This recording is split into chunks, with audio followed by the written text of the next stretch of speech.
RTC bus pass ధరల పెంపునకు నిరసనగా తెలంగాణ జాగృతి అధ్యక్షురాలు ఎమ్మెల్సీ కల్వకుంట్ల కవిత ఆధ్వర్యంలో బస్ భవన్ ముట్టడించారు. పెద్ద ఎత్తున జాగృతి కార్యకర్తలతో కలిసి బస్ భవన్ ను ముట్టడించారు. దీంతో ఎమ్మెల్సీ కల్వకుంట్ల కవితను బలవంతంగా పోలీసులు అరెస్టు చేసి చంద్రాయగుట్ట పోలీస్ స్టేషన్ కు తరలించారు. వెంటనే పెంచిన ధరలను ఉపసంహరించుకోవాలని డిమాండ్ చేశారు. ఈ సందర్భంగా ఎమ్మెల్సీ కవిత మాట్లాడుతూ బస్ పాస్ ధరలను పెంచి ప్రజలపై ప్రభుత్వం పెనుభారాన్ని మోపిందని, విద్యార్థులు అలాగే చిరుద్యోగులపై తీవ్రంగా అధిక భారం పడుతుందని కూడా అన్నారు.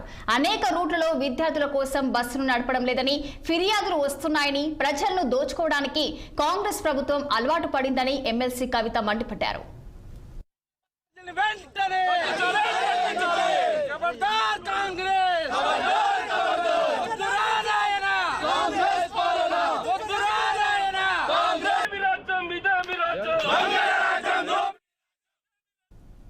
హైదరాబాద్ లో ఆషాఢ మాస బోనాలకు